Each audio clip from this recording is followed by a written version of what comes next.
Welcome to the Headley Highlight Show's Royal Corner. This week in the Royal Corner, Meghan, Duchess of Sussex, can't believe her As Ever restock sold out in under 45 minutes. Also in the Headley Highlight Show's Royal Corner, King Charles, the follow fashion king, and Idris Elba trying to make some pee, team up with Netflix about a documentary charity that changed the actor's life. We also have the side piece, fake queen, sparking outrage because now she wants to have royal protocol implemented when she visits the letter paper.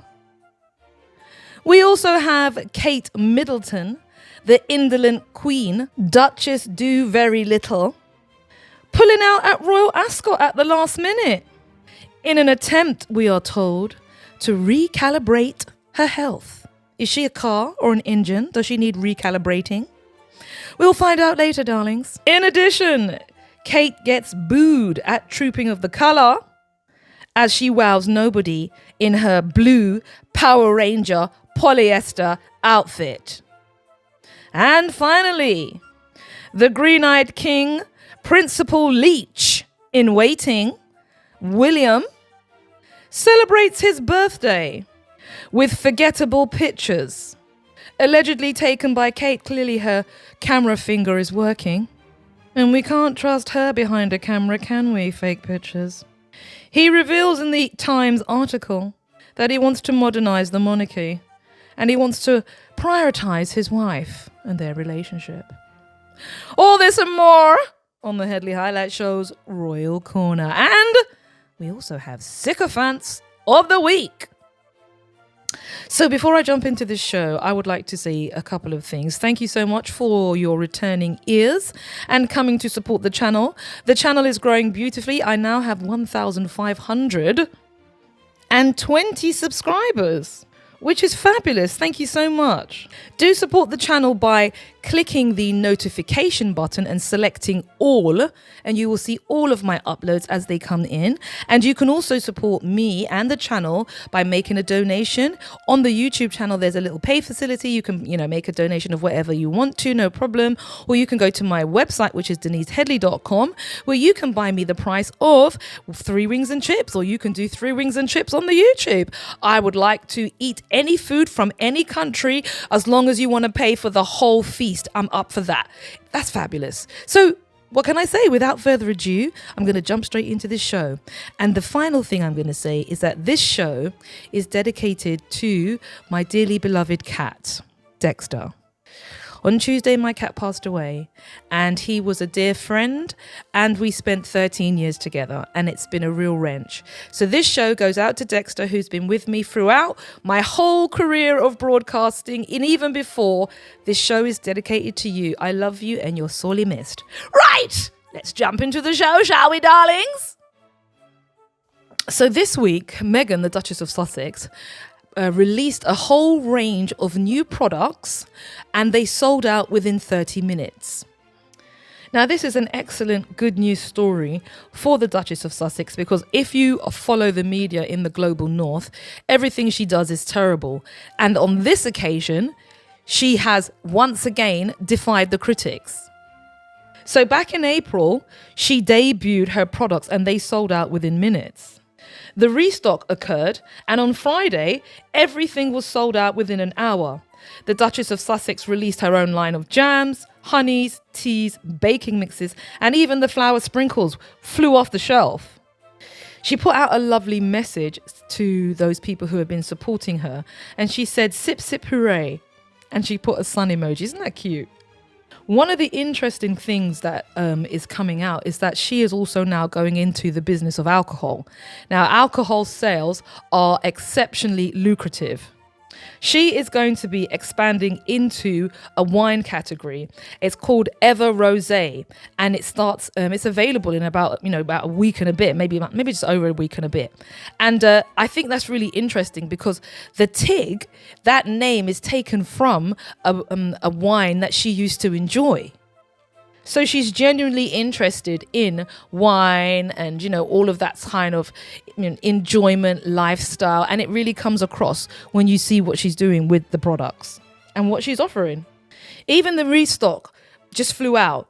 And she had new jams and she had seasonal flavors. So I think that's really important, looking at the seasonality, because that's environmental awareness, which is in line with the work that's happening with Archwell. So to me, it was just a good news story all round. And I think one of the things that was really interesting was the way that the British press responded to it.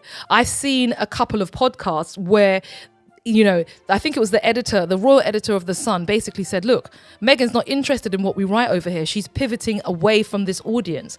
And I think there's a slow realization with some of the commentators that they know that whatever they're saying is only for a domestic audience. And they're just feeding into this hate narrative. In addition to that, the baby mum video that she dropped absolutely smashed it. Is still smashing, as in present tense. It is continuing to smash the internet. It's got 51 million people who have now viewed it. Now just think about that in terms of PR, okay? You just are an influencer. Forget the royal thing. Just pretend that she wasn't involved in that. You're an influencer. You're launching a line of products, and your video featuring you, and you are part of the brand, suddenly blows up and 54 million people see that. Just think about how that's going to relate to salespeople. Yeah, the as ever wine is going to be sipped, and people are going to close their eyes and they're going to imagine sharing that with the Duchess and Harry. And that's what the firm doesn't have. That relatability and connectivity, and more power to them. So yeah, I was well pleased to read that. And now, darlings, it's time for me to jump onto another story. Also in the Headley highlight shows, Royal Corner. King Charles, the follow fashion king, and Idris Elba, who's trying to make some team up with Netflix about a documentary charity that changed Idris Elba's life. Now, before I jump into this story's editor is also up for contention for Sycophant of the Week. The story is by someone called Lily Ford, and she writes for an online press called Hollywood Reporter. And this article was featured in MSN News. So Lily, darling, of MSN News, writing from the Hollywood Reporter, do come and take a seat, darling. We really want you to take full advantage of your nomination this week for Sycophant of the Week. Thank you, Lily. Take a seat, darling. So Lily goes on to write this article. King Charles and Idris Elba team up on Netflix documentary about charity that changed the actor's life. And before I chew over that, let me just say a few things first of all. When Harry and Meghan got their Netflix deal, there was so much vitriol from the UK press. Clearly on this occasion, that has been dispensed with, because the follow fashion king has to do everything that they do, because let's face it, he has zero relevance and zero media interest value. He needs to place himself in close proximity to anything they're doing. So suddenly, Mans has got a Netflix series. Do you know what? This is what I think, and this is my opinion. You paid for the slot, yeah? Just like you pay for a slot in the shop window of H&M or Selfridges on the high street, you paid for the slot, okay? You didn't get it out of interest. How come suddenly that came to be? What was the brainstorming? Did Idris Elba come up with that idea? I don't think so. That is for you. That's what you did, King Charles and your people. You thought to yourself, oh, let me do something similar to Harry and Meghan, and therefore let me get somebody who benefited from a charity so I can center my patronage as, lifting the little people, the poor black people out of poverty by my benevolence. That's what you did, okay? So you know what I think? Idris, as far as I'm concerned, okay, look, I won't be doing it, Idris, but you did it, okay, are your business that. However, I can understand Idris is just making pee, because Idris Elba's production company is making it. Idris Elba stars in it, and Idris Elba has a singular documentary feature on Netflix. So more power to you, Idris, but I just know what the king's intentions are as far as I'm concerned. Right, now that little selection of sharing is over, let's look at the article, because I want to talk about some of the politics of this article, because it really infuriated me. And Lily, darling, she's also up for Sycophant of the Week.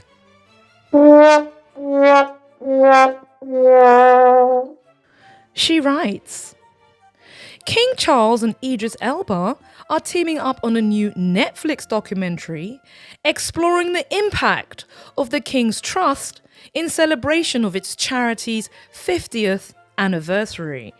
Now, for those of you that are not familiar with that, this is the Prince's Trust, an independent charity that receives no income from the king. He is just the cardboard cutout face. And Mr. Idris Elba received support from the trust, lifting up the little paper. And the whole exercise is about this experience. Now, more power to Mr. Elba. He's also set up a foundation, and that's also a feature. However, the reason that Lily Ford is the candidate, or one of the candidates this week for Sycophant of the Week, is because the way in which she characterizes this entire article. The opening lines I just shared with you are framed as an inspirational story of mentorship and opportunity.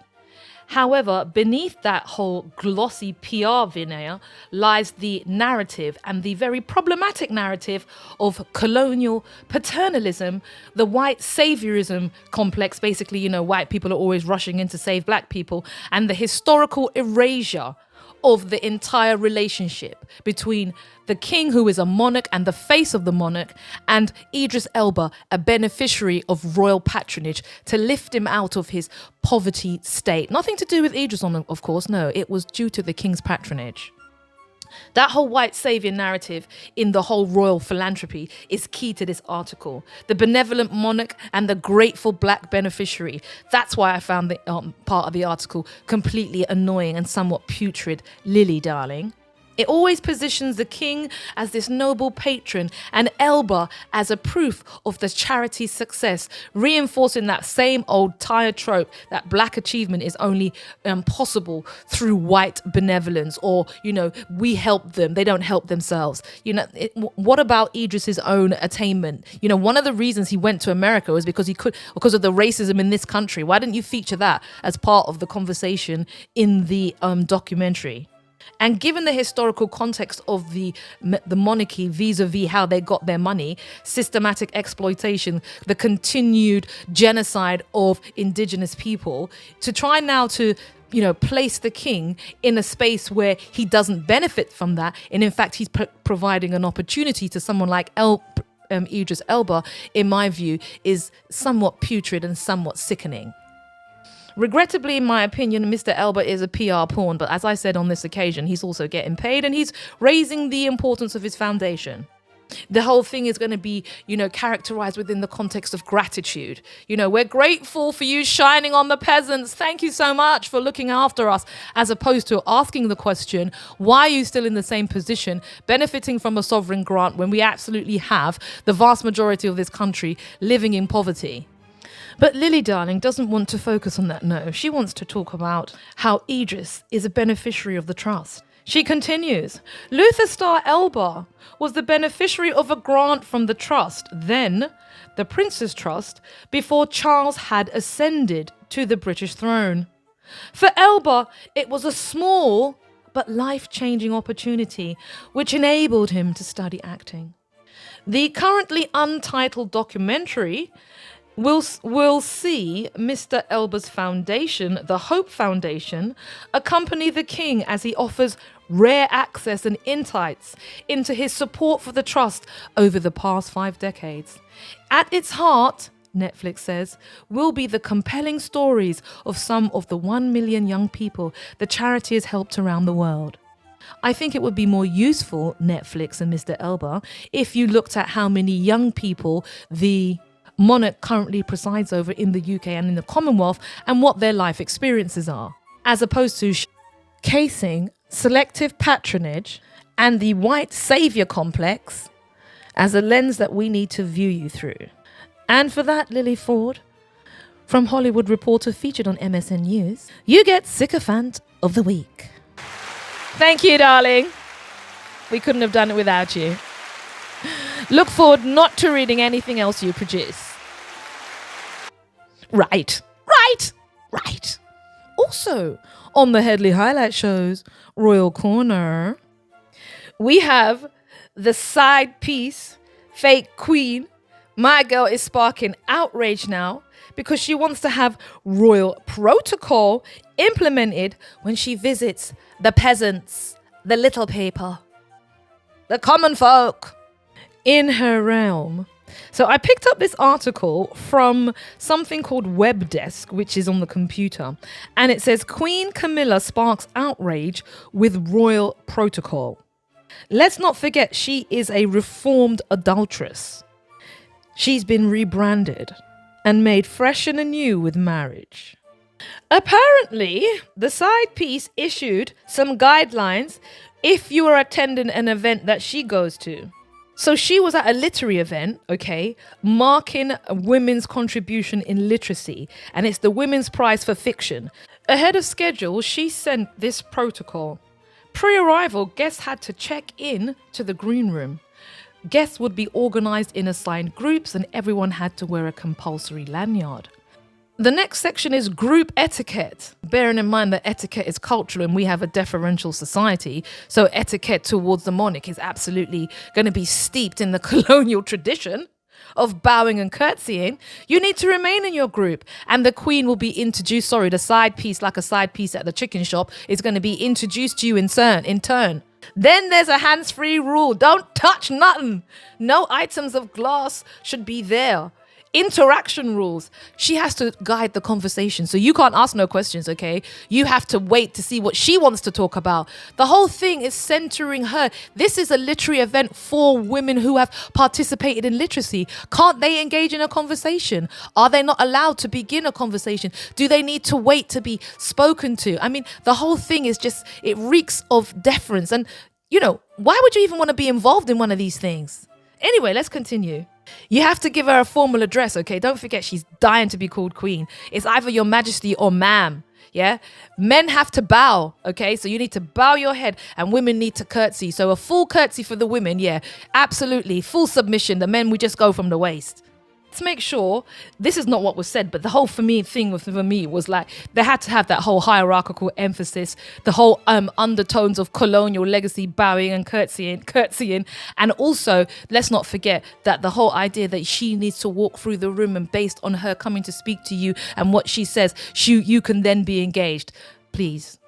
Anyway, people were saying that this was ridiculous, okay? And that there was no need for it to go forward. And it just, to me, it just reeked of that whole idea that, she is basically she was like the plan B queen, you know what I'm saying? She was the side piece. When you go to the chicken shop, you get free wings and chips and you get a side piece. She was a side piece, okay? You wasn't option A, you was option Z.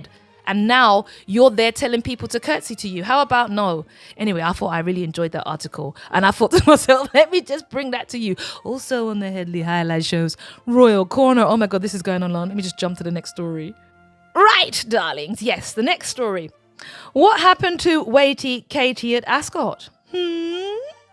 Kate Middleton, the indolent queen, Duchess do exceptionally very little. She pulls out of Ascot at the last minute in an attempt to recalibrate her health. And let me tell you what's coming, people. They're going on another holiday. Yes, trust and believe me. This is the prelude for their 8th holiday this year. And we're only into the 6th month of the year. You can't be recovering from cancer and skiing down the slopes, lovey. It don't look good. Anyway, so she's gone and she's pulled out of Ascot. Let's dive a little deeper, shall we, darlings? Oh, yes. And also, this double duo of sycophants are in contention for Sycophant of the Week. Enter stage left, Stephanie Petite and Simon Perry.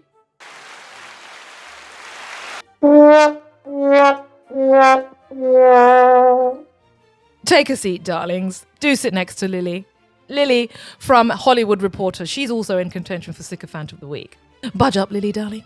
Simon and Stephanie need to join you. So Stephanie Petite is the royal editor and writer for People magazine, along with Simon Perry, who's been writing for 25 years. In their article, they write about the reason that Duchess Doolittle was absent. It's entitled, Kate Middleton pulls out of Royal Ascot appearance at the last minute. Kate Middleton pulled out of the scheduled return to Royal Ascot on Wednesday, June the 18th. The Princess of Wales is said to be disappointed not to be able to join Prince William at the annual event. Kate was initially listed on the carriage list for Wednesday when it was published. The Princess of Wales was set to return to the annual horse racing event with Prince William for the second day of racing, June the 18th. She was said to be disappointed not to be able to join, but those close to her point out that she is still having to find the right balance as she works towards returning to public engagements following her treatment for cancer. How absolutely disgusting. Everybody knows that Kate did not have cancer. This is fake news. And has been for some times. Let's not forget we had AI Kate sitting there with the daffodils and her hair blowing. And she's been on 7 or 8 holidays since her recuperation. I mean, that alone should have her revitalized and recalibrated to gargantuan proportions. How much rest and relaxation do you need? But clearly, this is a ruse. Something happened, yes, and as a consequence, she didn't turn up. She bailed. And then we had the release of the cancer card. Sorry to use that term, but we had the release of the cancer card. And it's only applicable to the Doolittle Duchess. Lazy queen in waiting.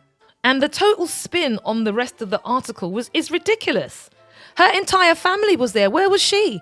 And it doesn't have any critical thinking whatsoever. That seems to be a characteristic of modern journalism. The absence of critical thinking and the historical erasure of any kind of basic common sense, historical or current or otherwise. Without that, you don't seem to be able to have a career in journalism. And Simon Perry and Stephanie Petite are a perfect example of that.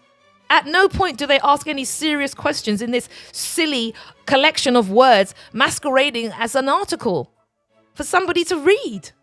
It goes on to talk about what happened previously and that they were, royal fixtures in the past. Well, what happened to her on this occasion? Is it because we all just agree that it's the cancer treatment every time something happens that she doesn't want to turn up to? Or, it's clear that that relationship is going down the toilet. Most people know, as far as I'm concerned, they're living separate lives. And you're just continuing this charade. And we now need to accept that on this occasion, she just got up and it's the cancer treatment. It's all over again. Stop it, man. People aren't foolish, Anyway, I thought that was a ridiculous article. They go on to write, the Princess of Wales spent much of 2024 out of the public eye whilst focusing on her health. Yeah, whatever. And how many holidays has she had since then? Flying everywhere on private jets. I mean, how many hours does she work actually a week? So the entire article doesn't ask any serious questions. It just centers her cancer treatment as some sort of story that we're all supposed to believe, that every time she's absent, they're just going to draw for the cancer card. It's a bit like the race card, but this one is specific to her. And no, I don't believe in the race card, but it's an example so you understand the point. They just keep drawing for the card. Oh, Kate's cancer. Oh, Kate's cancer. Oh, Kate's cancer. Nobody believes it, okay? Anyway, let me just move on from that. But because of that, I nominate Stephanie and Simon from People magazine for Sycophants of the Week, along with Lily Ford. This is for you, darlings. Sycophants of the Week. Also in the Headley Highlight Show's Royal Corner, Kate Middleton, the indolent queen, gets booed at Trooping the Colour. So yes, she gets booed at Trooping the Colour, and she didn't wow anybody in that Power Rangers blue suit she had on. And what was that? So very quickly, I know this is not exactly the freshest of news, but I didn't want to include it in the Royal Corner because I thought it was particularly poignant that when she was in the open carriage, she had on a blue outfit, okay? And I'm not even sure what that outfit was supposed to be because back in the day when my kids were growing up, I used to watch the Power Rangers and they used to have these outfits on and she just looked like the Blue Ranger, but the light Blue Ranger. And I said to myself, who told you to wear that outfit? It did nothing for you. And with the Dynasty Sue Ellen shoulders, like she had the big shoulder pads on. Like I said, every time she gets dressed, she looks like Darth Vader. Did you see her face when she heard the boos? It was obvious that she felt that sting because she must know that wherever the Duchess of Sussex and Harry goes, no one is looking to boo them. Also in the Headley Highlight Show's Royal Corner, and this is my final story, the green-eyed king, the principal leech in waiting, William, celebrated his birthday with some forgettable pictures allegedly taken by Kate. And clearly, for that on that occasion, her camera finger was not affected by any cancer treatment. But also, I said, we can't trust any pictures that she allegedly takes, because don't forget, she took all them fake pictures where her children's hands weren't even aligned. Oh, and it was a Photoshop moment. Oh, I made a mistake. Whatever. So William released some particularly boring pictures of him sitting in a field, probably owned by him and, you know, being extracted for everything it's worth, with some puppies around him. I think he was trying to make a pitch to the vast majority of the UK who are dog owners to show that, you know what, I'm connected to nature. I'm surrounded by puppies. In an article by The Times, he talked about her needing to recalibrate. And as far as I was concerned, this is a pitch just for another holiday. Let's wait and see where they go to next. And that's it for this week, darlings. My God, this has gone on for 25 minutes. Let's have a quick roundup. Right, darling. So on this week's Headley Highlight Show's Raw Corner, we started off with, as ever, success of and the Duchess of Sussex launch of all of her new products. They flew off the shelf in under 45 minutes, and the baby mama video is still kicking it out the park. We had the Follow Fashion King teaming up with Idris Elba so that he could show the royals rebranded as being patronage, benevolence, and lifting the poor black people out of their positions. Boring. No one's going to watch that. Sorry, Idris. I certainly won't be. We had the three-piece side salad queen. 3 pieces and a side salad, please, at a chicken shop. Queen Camilla. Right. We had her sparking outrage because now she wants people to curtsy and bow whenever she walks around a corner and they see her. And no one can speak to her because, let's face it, she can't actually have a conversation unless she starts it. We had Duchess Doolittle, the indolent queen, pulling out of Ascot, citing the cancer card. Nobody believes that anyway. And then we had her at Troop in the Colour looking like the Blue Ranger from the Power Rangers in that polyester outfit. It looked hot and getting booed. And then we saw some really dull pictures of her now departed husband, in my opinion, living, you know, several doors away, round with Rose Hanbury and the other family. Yeah, him, he released some pictures and said that, you know, he was surrounded by puppies and he's going to be focusing on looking after his wife as she recalibrates for health reasons. And that was it. So I would like to, thank you for your patience. 1, this has gone on for so long this week. 2, it was a hard slog for me because, as I said at the beginning of this, my dearly beloved cat passed away, Dexter, and I've dedicated this show to him. And I want to thank him for all of the wonderful years we spent together. So I'm going to see you next week. Thank you for your listening, Ale, and do please make a donation and look after yourselves. And if you've got a pet, take the time to give them time. And cut.